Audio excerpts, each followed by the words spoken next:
निराकरणं मे अस्तु तदात्मने निरते उपनिषत्सु धर्मास्ते मयि सन्तु ते मयि सन्तु।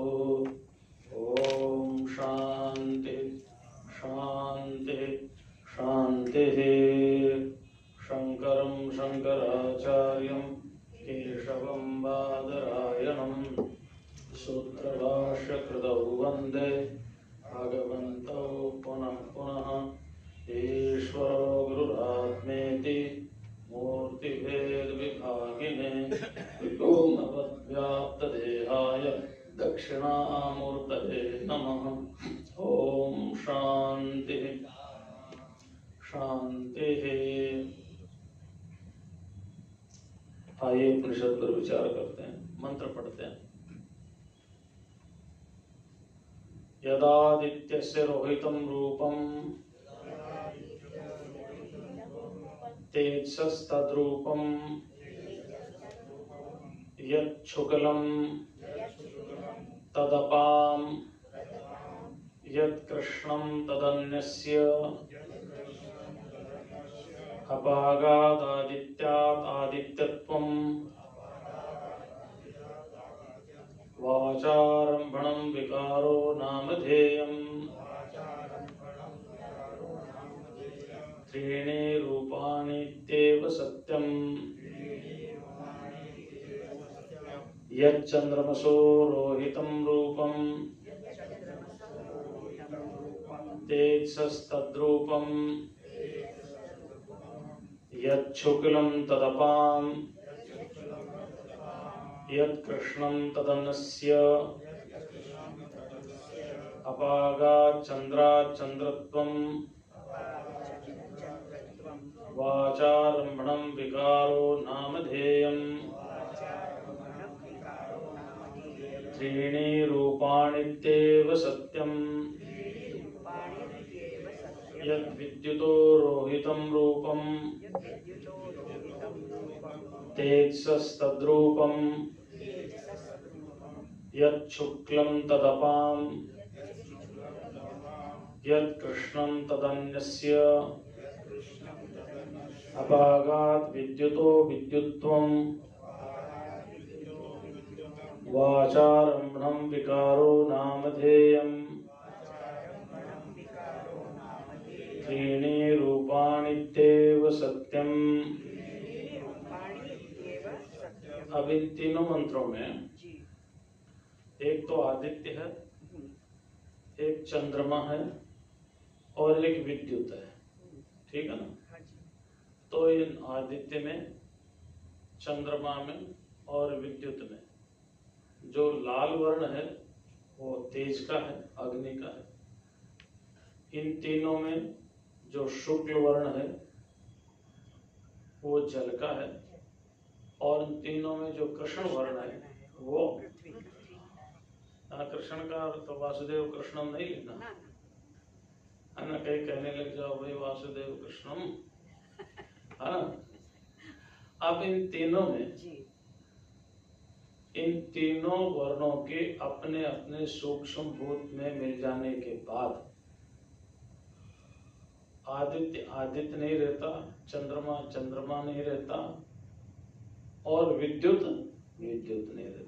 केवल वाचारंभण, वाचारंभण का मतलब वाणी का ही आश्रय लिए हुए शब्द है ना। बोलने के वास्ते, बोल नाम मात्र के लिए है भाई, चलो नाम है उसका।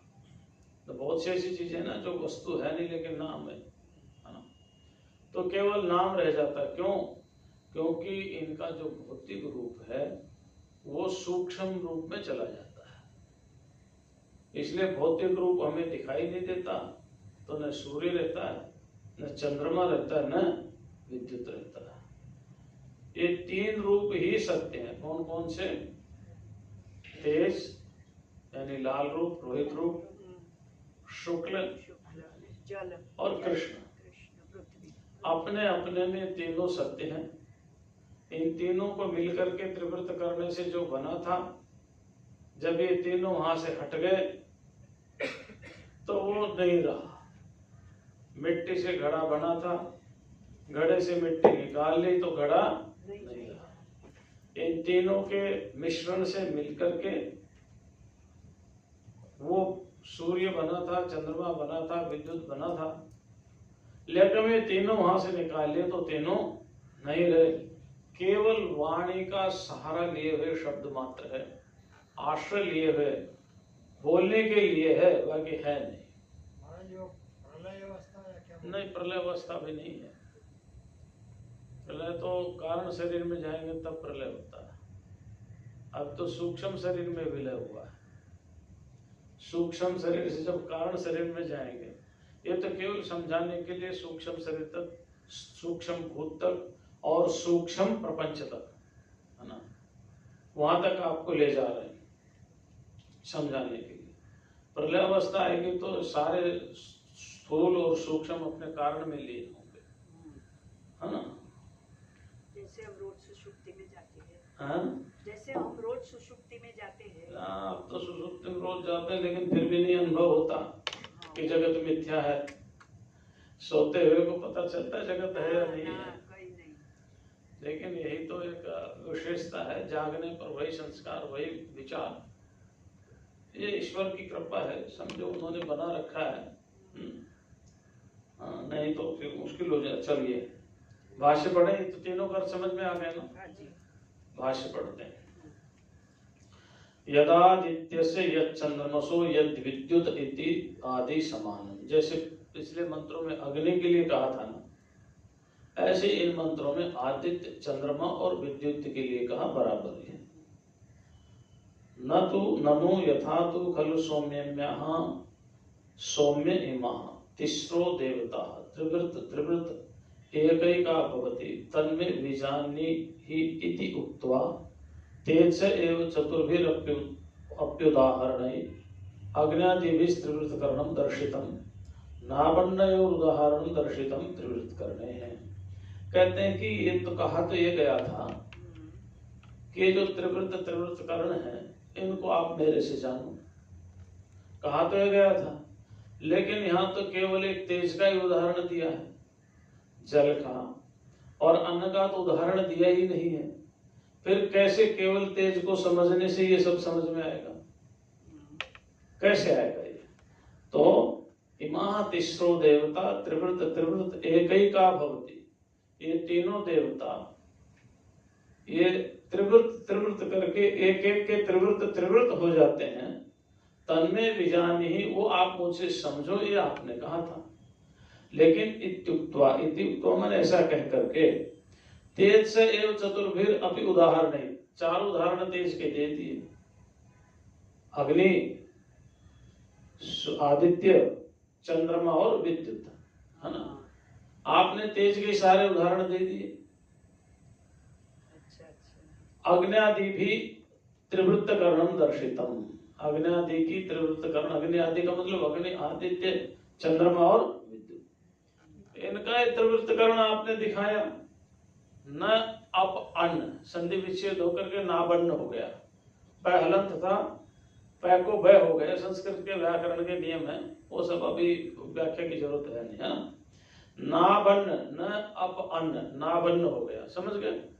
संधि विच्छेद होकर के क्या, संधि होकर के क्या हो गया, नाबन्न हो गया। संधि विच्छेद करेंगे तो क्या हो जाएगा, न अप अन्न, अप माने जल, अन्न माने पृथ्वी। तो जल और पृथ्वी का उदाहरण तो दिखाया ही नहीं आपने, इनका उदाहरण भी देना चाहिए था ना। तो केवल एक अग्नि का ही उदाहरण दिया। तो देखिए भाष्यकार क्या समाधान करते हैं। नैष दोष, कोई दोष नहीं है। अब अन्य विषयान्यपि उदाहरणान्येवमेव च द्रष्टव्यानि इति मन्यते श्रुति। आप अन्न अवन्न, समझ गए, ये मैं ऐसा मतलब कर लेना। अब अन्न मतलब नाव देर से अन्न, पृथ्वी है। अब का मतलब क्या होता है हिंदी में, अधुना, अब, अब होता है ना। हम क्या कहते हैं, अब आए, है ना, नाव। तो अब आने का मतलब यदि समझ रहे, नाव का अर्थ ठीक है ना। तो अब अन्न का क्या अर्थ है, अप और अन्न संधि होकर के अबन्न हो गया। हाँ, अप और अन्न संधि होकर के क्या हो गया, अबन्न हो गया।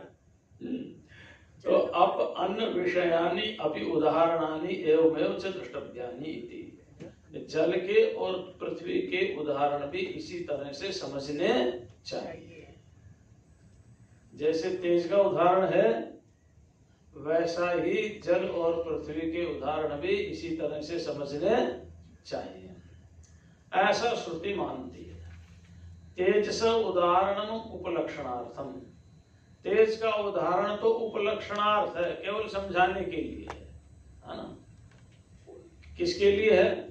केवल उपलक्षण है, समझाने के लिए। जैसे ये है वैसे ही जल भी है, वैसे ही अग्नि भी है।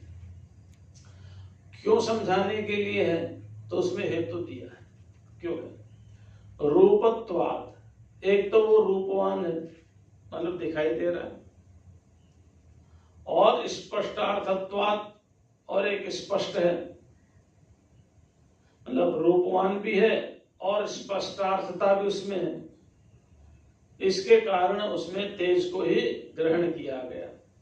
अच्छा, आप कह सकते हो, देखिए इसमें आएगा बाद में, आप कह सकते हो भाई दिखाई तो जल भी देता है, दिखाई तो जल भी देता है और दिखाई पृथ्वी देता है, लेकिन रूप किसका धर्म है? तेज का। तो तेज में रूप तेज का धर्म है, जल में और पृथ्वी में रूप तो है, लेकिन तेज में गंध और रस नहीं है ना। तेज में गंध और रस नहीं है, इसलिए तेज का उदाहरण इसलिए दिया है।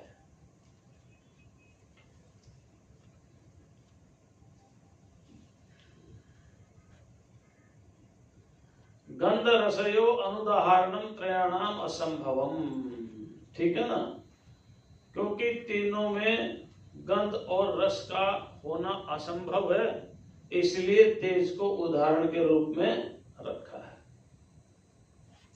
नहीं गंध रसो तेजसी स्तः, तेज में गंध और रस नहीं होते। स्पर्श शब्दयो अनुदाहरणम विभागेन दर्शयितुम अशक्यत्वात्, और जो शब्द और स्पर्श है उनको अलग करके नहीं दिखाया जा सकता। शब्द और स्पर्श को अलग करके नहीं दिखाया जा सकता। जैसे मान लो यहां पर है आकाश है, शब्द माने आकाश, हम कैसे कहेंगे कि इतना आकाश लेके आ जाओ, है ना। वायु को तो फिर भी नापने लग गए, है ना, पौंड के रूप में। किस रूप में नापते हैं? हाँ, वायु को नापते हैं। अरे जब टायर में हवा भरवा तो नहीं कहते भाई इतना डाल दो, हैं? मेजरमेंट करने लग गए, लेकिन वो मेजरमेंट उसका हमारी कल्पना के आधार पर ही है। एक मशीन इंस्ट्रूमेंट लगा दिया, इतनी हवा जाएगी तो ये इंस्ट्रूमेंट इतना बताएगा, हवा का अपना कोई वजन नहीं है। समझ रहे हैं मेरी बात? वायु का अपना कोई वजन नहीं है, और वायु का वजन भी बहुत है। आप एक टायर को लेकर के नहीं चल सकते जब उसमें वायु होती है। अच्छा, वायु का वजन है, ठीक है, वायु का वजन तो है, तो फिर वायु तो हमारे शरीर के ऊपर बहुत ज्यादा, हमें क्यों नहीं वो बोझ लग रहा?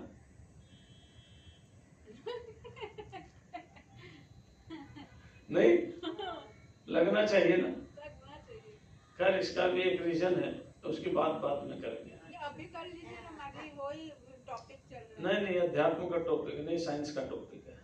सेम साथ साथ चलते हैं। महाराज जी प्लीज बोलिए ना। वो बोझ लेके चलेगी, वो उसको पसंद नहीं है। हाँ। थोड़ा होमवर्क भी देना चाहिए ना आपको। हमको नहीं आता है महाराज जी। नहीं, आप होमवर्क करके आना। आप होमवर्क करके आना। महाराज जी बोलिए ना। तो आप देखो, आपको तो लगता है गूगल गुरु में जाना पड़ेगा, उससे अच्छा है कि अच्छा, आपको वजन लगता है वायु का? हाँ लगता है ना महाराज जी। लगता है? नहीं लगता है, नहीं लगता है। आपके चारों तरफ वायु तो है ना, ऊपर नीचे, तो वायु के अंदर ही रह रहे हैं। कहाँ रह रहे हैं हम?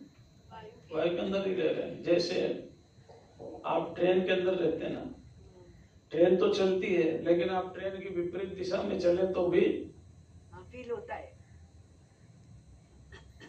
एक ट्रेन चल रही है, आप उस ट्रेन के अंदर चलते हैं, तो ट्रेन चलती हुई ट्रेन में आप चलते हैं तो आपकी गति कहाँ जाती है?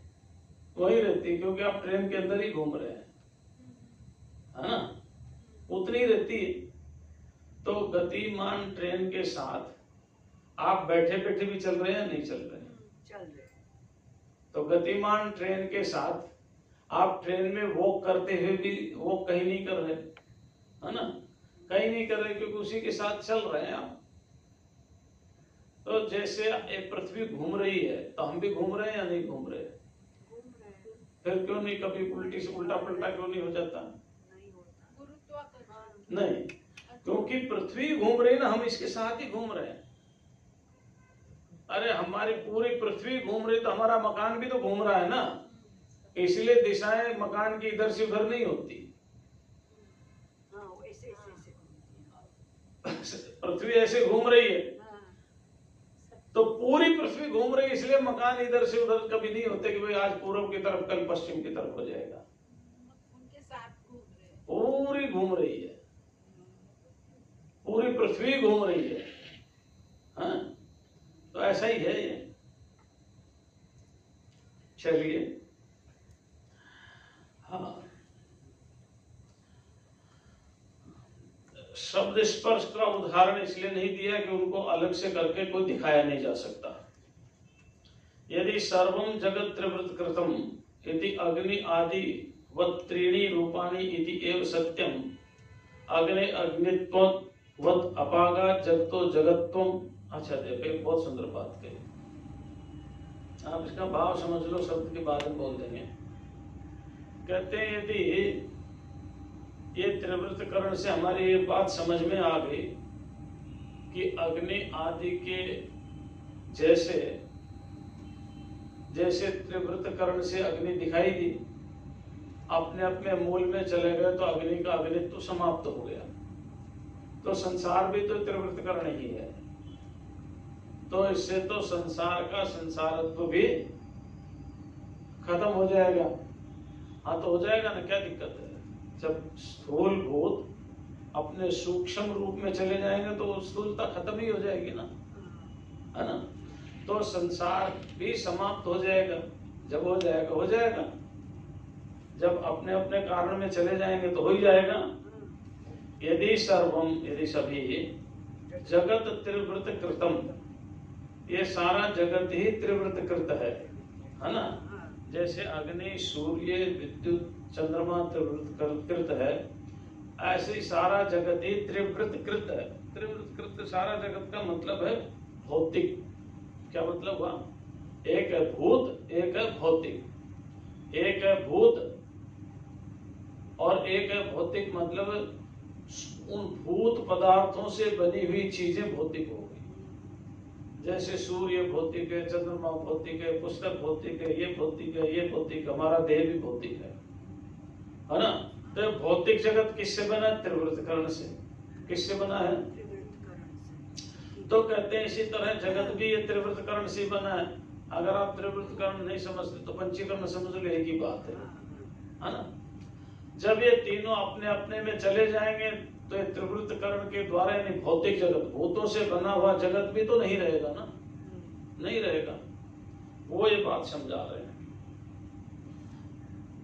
त्रीणि रूपाणि इत्येव सत्यम अग्नि अग्नित्वम अभागा, जैसे अग्नि का अग्नित्व चला गया, वैसी जगतो जगत्वम, वैसी संसार का संसारित्व भी चला जाएगा, वो भी वाचारंभण रह जाएगा।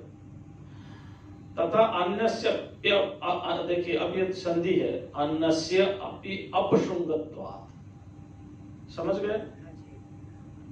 अन्नस्य अपि अपशृंगत्वात्, अन्न का भी जल का कार्य होने के कारण, शुंग शब्द है, शुंग प्राचीन संस्कृत का शब्द है, कार्य होने के कारण, कार्य। जल भी ना, सॉरी, अन्न भी यानी पृथ्वी भी, अन्न का अर्थ यहाँ क्या है? पृथ्वी। पृथ्वी भी जल का कार्य होने के कारण, है ना, वो भी जल में चला जाएगा। तो पृथ्वी का भी पृथ्वीत्व समाप्त हो जाएगा। ठीक है ना, वो भी वाचारंभण मात्र रह जाएगा, पृथ्वी भी।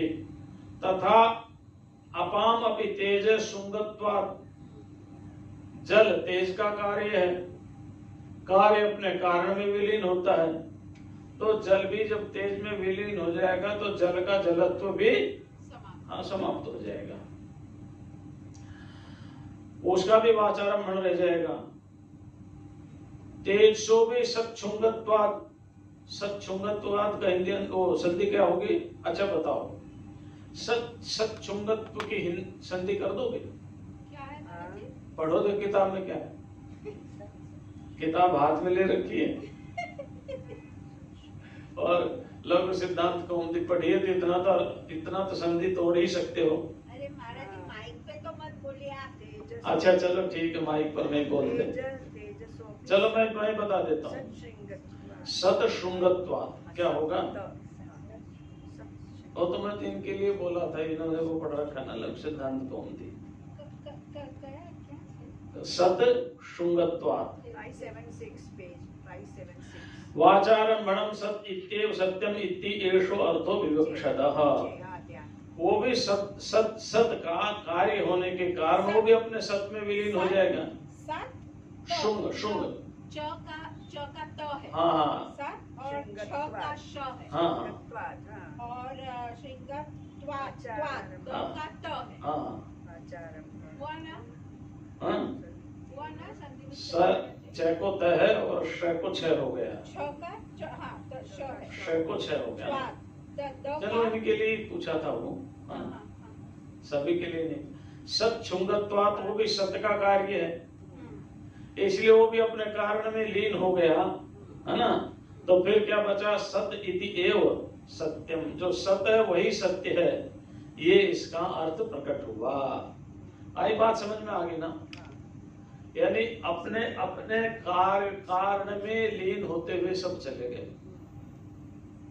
अपने अपने कार्य में नहीं, हाँ, अपने अपने कारण में सब लीन होते हुए चले गए। तो चूंकि ये सारा का सारा सत से ही प्रकट हुआ था, सदैव सौम्य इनमेक मग्र आसी, ये बताया था ना? किसने बताया था? हाँ, श्वेत केतु के पिताजी।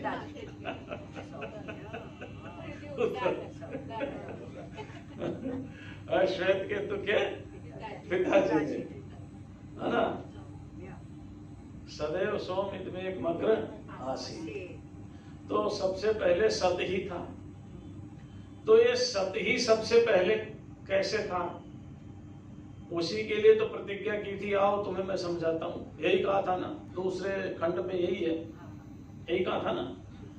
तो उससे सत्य को समझाने के लिए ये फिर पूरी सृष्टि की प्रक्रिया का वर्णन उन्होंने किया। और पहले हमारे सामने सत्य को समझाने के लिए ये जगत होगा, तब हम उस सत्य को समझेंगे ना। तो इस तरह से समझा करके अब कह रहे हैं कि सब जब अपने अपने कारण में लीन हो गए तो केवल सत्य ही बचता है। इसलिए कहा है सौम्य, सबसे पहले यह सत्य ही था, सत्य के अतिरिक्त और कुछ भी नहीं था। ठीक है ना? सत्य से ही सब प्रकट हुआ है, उसी एक सत्य से। अब वो क्या था, कैसा था, इसकी व्याख्या करना मुश्किल है, क्योंकि अनिर्वचनीय। क्या है वो? अनिर्वचनीय, अशब्द मस्पर्श मरूपमप्ययम् तथा रसं नित्यमगन्धवच्चयत् अनाद्यनन्तं महत परम ध्रुवं निचायतन मृत्यु मुखात् प्रविच्यते। ठीक है ना? उसका कहना बहुत मुश्किल है। तो सबसे पहले ये सत्य ही था, सत्य के अलावा और कुछ भी नहीं था। चलिए,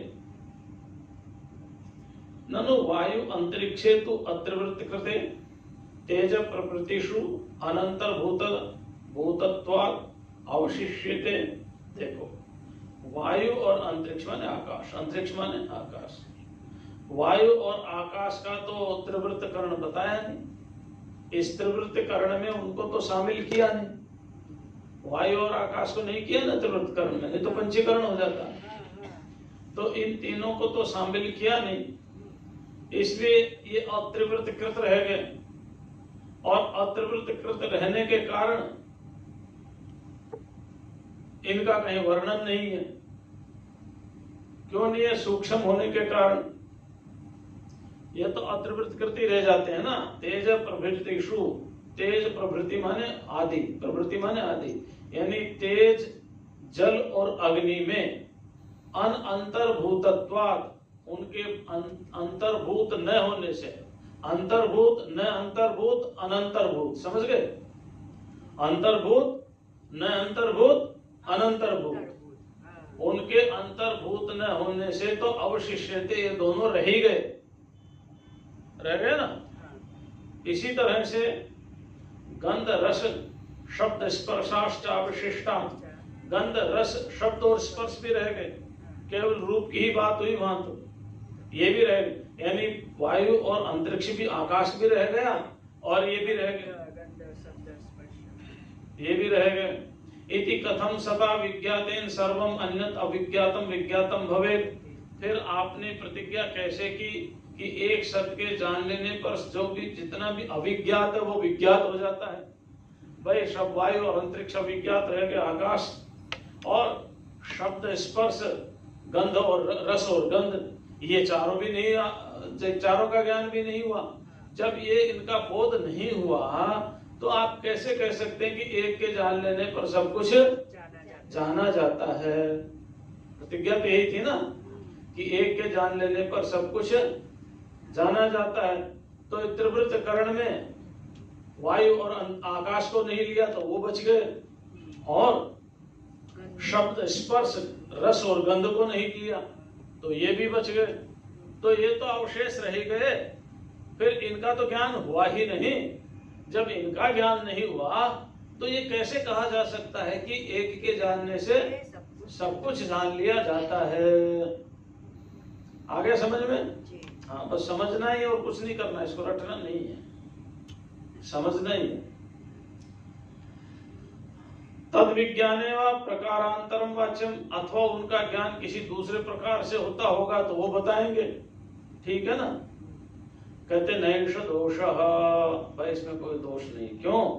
रूप द्रव्य सर्वस्व दर्शनात्, क्योंकि जो रूपवान द्रव्य होता है ना उसमें सब गुण देखे जाते हैं। जो रूपवान होता है उसमें सब देखे जाते हैं। कैसे? तेजसी तावद रूपवती, जो तेज है यानी अग्नि है वो देवता है ना, इसलिए रूपवती लिखा, नहीं तो तेजस जो है ना उसमें रूपवती नहीं लिखना था, है ना, रूपवान लिखना था। रूपवती क्यों लिखा है? क्योंकि तेज को देवता कहा है, और देवता शब्द संस्कृत में स्त्रीलिंग होता है ना। तेज सी, तेज में तावद रूपवती, है ना, शब्द स्पर्श अप्युपलम्भात, उसमें शब्द, तेज में शब्द और स्पर्श की भी उपलब्धि होती है। अच्छा, अग्नि का स्पर्श किया जा सकता है या नहीं? किया जा सकता। अग्नि में शब्द है नहीं, चटक चटक कर दिया नहीं, तो अग्नि के अंदर स्पर्श भी है और अग्नि के अंदर शब्द भी है। वो वायु का, आकाश का, हाँ, वो शब्द आकाश का, हाँ, शब्द आकाश का है और स्पर्श वायु का है। तो तेज के अंदर वो उपलब्ध हो रहे हैं, तेज के अंदर वो उपलब्ध हो रहे हैं, शब्द भी होता है तेज से और स्पर्श भी होता है। तो तेजसी तावद रूपवती शब्द स्पर्शयोः अपि उपलम्भात् वायु अंतरिक्षयोः, वायु और अंतरिक्ष दोनों का तत्र स्पर्श शब्द गुणवतो। कैसे वायु और अंतरिक्ष शब्द और स्पर्श गुण वाले हैं, यानी वायु स्पर्श गुण वाला है और अंतरिक्ष यानी आकाश शब्द गुण वाला है। उन दोनों की सद्भाव अनुमीयते, उनका उनके अंदर सद्भाव दिखाई देता है, यानी उनका अस्तित्व उसमें दिखाई देता है। शब्द के रूप में आकाश का और स्पर्श के रूप में वायु का। अच्छा, ये सद्भाव माने अस्थि रूप है, हैं? शब्द लिखा ना सद्भाव। हाँ सद्भाव माने है अस्थि भाव से हाँ, तो दिखाई सद्भाव का वही अर्थ दे। होगा ना ना। वही मैं समझ रही हूँ। सद्भाव देखा जाता है, अस्थि सद्भाव का मतलब है उनमें उनका अस्तित्व दिखाई देता है ना। अस्तित्व दिखाई आप तो समझ लिया करो बहुत, अब इतनी उम्र होगी, अब शब्द के पीछे मत पड़ो, तत्व के पीछे पड़ो, ठीक है ना। अब तो समझ लो, एक एक शब्द का अर्थ करके भी दोबारा तो आपको पढ़ाना नहीं, यही रख करके जाना है।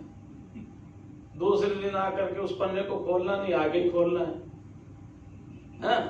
तो इसलिए एक एक शब्द के पीछे पढ़ने की बजाय उसका सार ग्रहण करो। घर जाके सुनते हैं ना स्वामी आप। हाँ। घर जाके ठीक है ना। भवतेति भाव, पैदा होना, सत्ता में आना, भाव, और सद्भाव माने जो सतरूप में अवस्थित है ना। तो सद्भाव महाराज जी, जब तक वो शब्द समझते नहीं है तो पूरा वाक्य समझ में नहीं आता। ये छोटे छोटे शब्द इतने साल से समझ में नहीं आए। देखो कभी-कभी ये भूल हो जाती है हमारी। आप समझो, ये छोटे छोटे रोज बोले जाने वाले शब्द भी नहीं समझ में आए। ये तो रोज बोले जाने वाले शब्द है ना, प्रतिदिन के व्यवहार के शब्द हैं। समझ महाराज जी, में हमारे नहीं वाक्य के साथ अस्थि कभी-कभी है, संस्कृत में अलग-अलग अर्थ एक-एक शब्द के। ठीक है, तो पूछो, मुझे कोई आपत्ति नहीं है।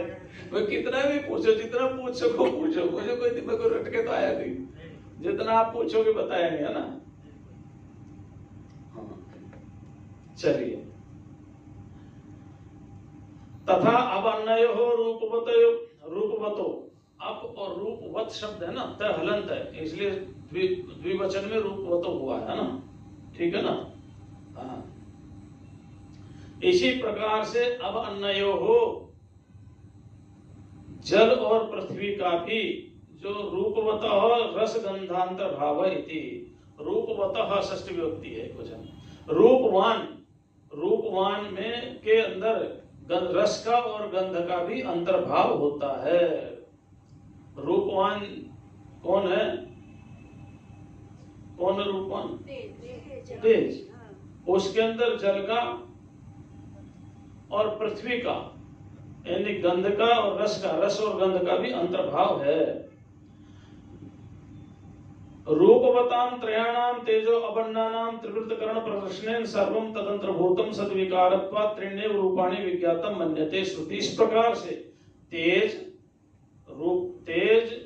जल और अन्न, इन तीन रूपवानों का त्रिवृत्त रूप दिखा करके श्रुति सबका उसी के अंदर अंतर्भाव करके उसको सत का कार्य मानते नहीं। सत का कार्य है, सत से ही प्रकट हुए। सद विकारत्वात्, सत का विकार होने से, सत का कार्य होने से, त्रीणि एव रूपाणि विज्ञातम मन्यते श्रुति ही, श्रुति ऐसा मानती है कि ये तीन ही रूप हैं।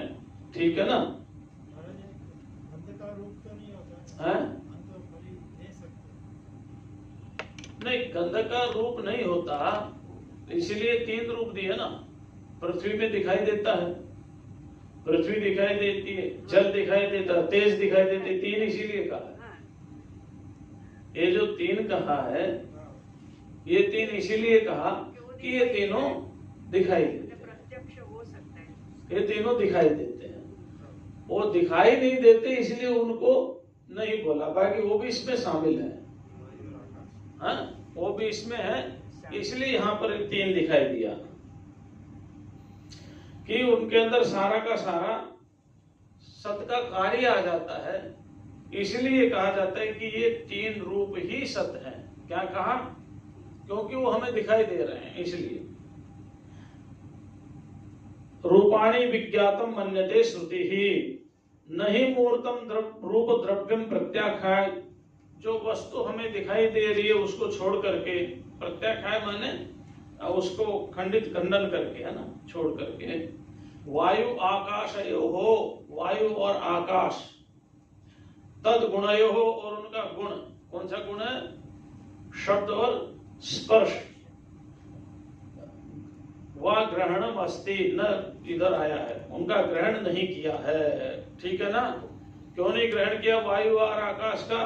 क्योंकि जो वस्तु प्रत्यक्ष दिखाई दे रही है उससे समझाओ ना, जो प्रत्यक्ष नहीं दिखाई दे रही उससे समझाने लगेंगे तो समझाने में कठिनाई आएगी। इसलिए प्रत्यक्ष वस्तु को छोड़ करके जो अप्रत्यक्ष वायु और आकाश और उनके गुण, शब्द और स्पर्श हैं, उनका ग्रहण इसलिए नहीं किया गया कि वो है नहीं, इसलिए नहीं किया गया कि प्रत्यक्ष वस्तु के द्वारा हम किसी वस्तु को आराम से समझा सकते हैं। ठीक है। अथवा दूसरी ये भी बात हो सकती है, रूपवताम अपि त्रिवृत्तकरणम। स्वामी जी आगे वो लिखा है वा गंध रसयोर वा ग्रहणम अस्ति, मतलब गंध और गंध रसयोर वा नहीं, आगे नहीं लिखा ना, नहीं, वो भी नहीं ग्रहण में आएगा। हाँ, क्योंकि वो प्रत्यक्ष नहीं है। प्रत्यक्ष नहीं है। हाँ। हाँ। तो ये चारों प्रत्यक्ष नहीं है, इसीलिए इसलिए तो तेज को दिया है। हाँ, आकाश, वायु और उनका गुण, उनका और उनका गुण, रस और गंध वो भी नहीं हाँ, वो भी नहीं आएगा। इसलिए आएगा नहीं है, लेकिन उनका उदाहरण इसलिए नहीं लिया। समझा તમારો પ્રશ્નનો આન્સર છે આ। मतलब वो है नहीं, ऐसा नहीं है, वो है लेकिन उनका उदाहरण इसलिए नहीं लिया कि उदाहरण जो प्रत्यक्ष रूप से दिखाई दे रहा है उसके माध्यम से आप आराम से समझा सकते हो। अमूर्त हैं? वो अमूर्त है। जैसे मान लो आप ऐसा समझो, किसी चीज को मैं समझा रहा हूं और उसको समझाने के लिए मेरे पास कोई ये वस्तु यहाँ रखी है, मैं इस वस्तु के माध्यम से आपको नहीं समझा करके और जो विज्ञान के उस फील्ड में ले जाऊं जो हमने पढ़ाई नहीं है, तो क्या समझ में आएगा? तो समझ में वो आएगा जो वस्तु मेरे पास रखी, जिसको आप देख रहे हो, जिसको आप देख रहे हो, जिसको आप समझ रहे हो। तो श्रुति हमें बड़े प्यार से समझाती। भगवान शंकराचार्य ने एक बहुत सुंदर बात लिखी है। वो कहते हैं कि ये जो श्रुति है ये बड़ी करुणावती है, करुणा है इसके अंदर। 1000 माओं का है 1000 माँ की हाँ, करुणा ये हुई भी बात। देखो, मतलब 1000 माँ की करुणा इसके अंदर है। तो जो 1000 माँ की करुणा है, तो हमें जो दिखाई नहीं दे रहा, मतलब है तो लेकिन दिखाई नहीं दे रहा, उसके माध्यम से क्यों समझाएंगे? जो दिखाई दे रहा है उसके माध्यम से हमें बड़ी प्यारी बात की शंकराचार्य जी का जवाब नहीं। वास्तव में अगर शंकराचार्य जी ना होते तो न हम छांदोग्य समझ सकते थे, न हम बृहदारण्यक समझ सकते थे, न हम कोई उपनिषद समझ सकते थे, न हम भगवत गीता ही समझ हम लोग सकते, बुद्धिस्ट हो जाते थे। कुछ नहीं समझ सकते थे। बहुत बड़ी कृपा। इनका अर्थ समझना बड़ी टेढ़ी खीर है। आप देखिए शांकर भाष्य जब गीता का पढ़ेंगे, छोटे छोटे शब्द को ऐसे ऐसे खोल दिया, जो अगर वो ना होता तो खोलना मुश्किल हो जाता है। कौन सा शब्द कहाँ किस अर्थ में प्रयोग हुआ है, वो उनकी बड़ी कृपा है। और अब ये तो चलो आप छठा अध्याय पढ़ रहे हैं, इससे पहले जो उपासनाओं के प्रकरण है ना, उसका भी इतना ये जो उपासनाओं के प्रकरण है, समझ में नहीं आप तो इसमें पढ़ा होगा। बड़ा ना, लेकिन क्या आचार्य शंकर के बिना संभव है? को सवाल ही नहीं है महाराज जी। और कि- 32 इयर्स में तो चले गए 32 इयर्स में तो चले गए। चले गए। क्या वो जो उपासनाओं का प्रकरण है, क्या संभव है उनके बिना पढ़ना? नहीं, सवाल ही नहीं। है ना? कहाँ कहाँ किस किस तरह की अहंग्रह उपासना है, प्रतीको उपासना है, कितना कठिन है। तो ये भगवान शंकराचार्य की कृपा है कि हम इसको समझ रहे हैं। नहीं तो हम क्या कहते हैं, अरे भाई ये आकाश और वायु तो है ही नहीं, क्योंकि वेदों में तो 3 का ही नाम लिखा है। आप समझ रहे हैं ना? हाँ, अगर आचार्य शंकर नहीं आते तो हम क्या कहते हैं, है ही नहीं। आकाश और वायु तो है नहीं, क्योंकि उसका वर्णन ही नहीं है, वेद में लिखा है। वेद में लिखा है। लेकिन उन्होंने भाष्य करके समझा दिया कि वेद का तात्पर्य क्या है, वेद का तात्पर्य क्या, उसका भाव क्या है, ये आचार्य शंकर ने समझाया। नहीं तो बहुत भ्रांतियां हो जाती। ये उनकी बड़ी कृपा है। एक एक कैसे उन्होंने लिखा होगा बैठ के, हैं?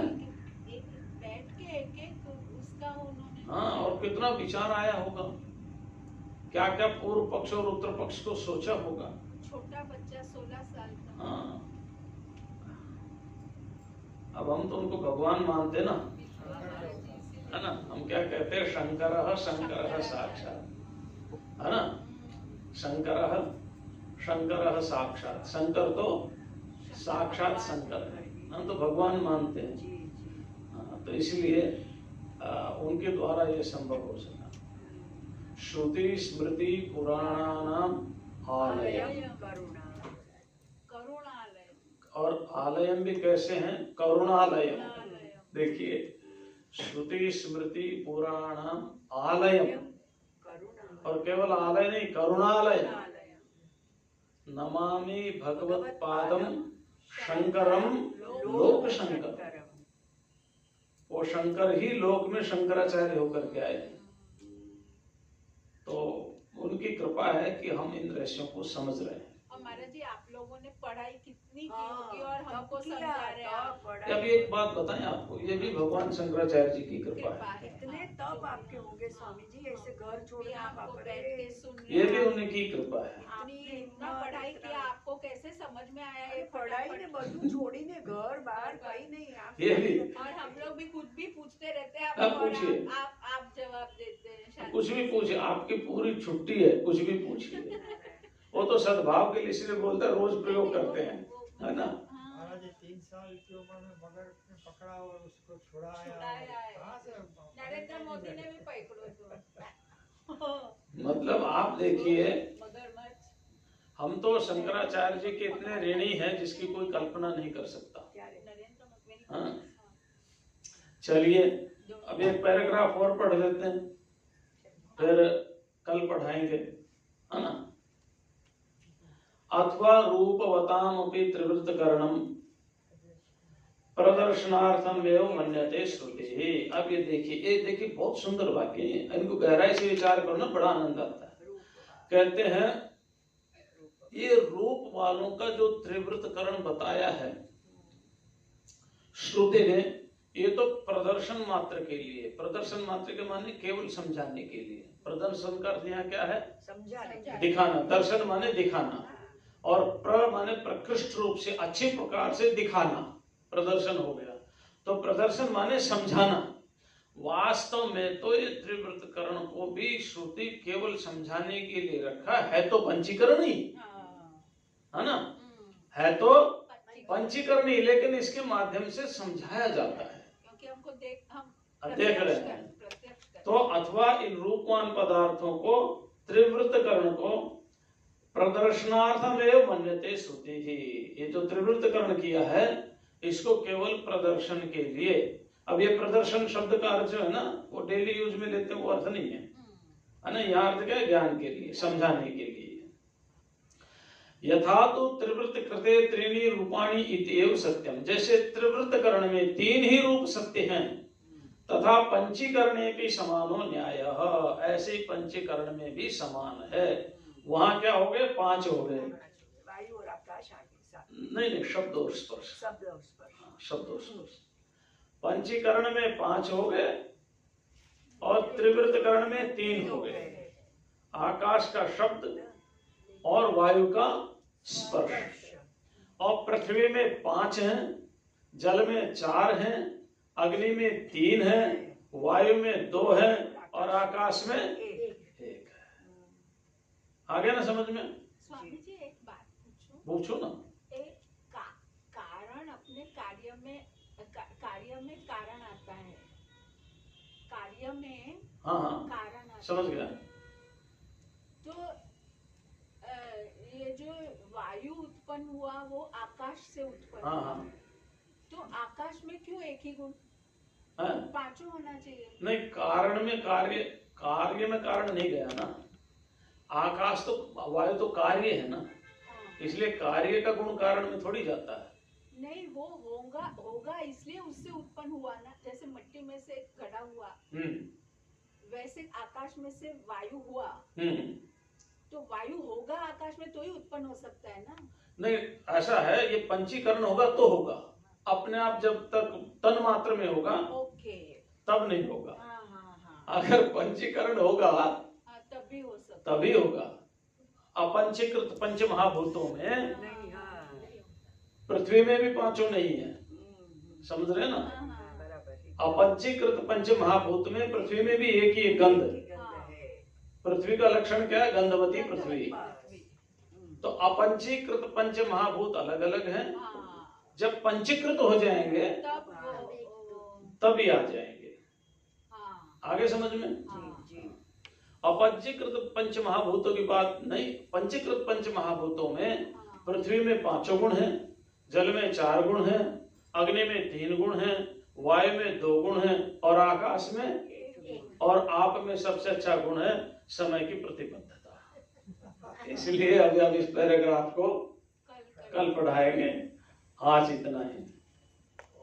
ओम पूर्णमदः पूर्णमिदं पूर्णात् पूर्णमुदच्यते पूर्णस्य पूर्णमादाय पूर्णमेवावशिष्यते। ओम शांति शांति शांतिः। शंकरं शंकराचार्यं केशवं बादरायणं सूत्रभाष्यकृतौ वन्दे भगवन्तौ पुनः पुनः। ईश्वरो गुरुरात्मेति मूर्तिभेदविभागिने व्योमवद्व्याप्तदेहाय दक्षिणामूर्तये नमः। ओम शांति शांति शांतिः। ओम नमः पार्वती पतये हर हर महादेव।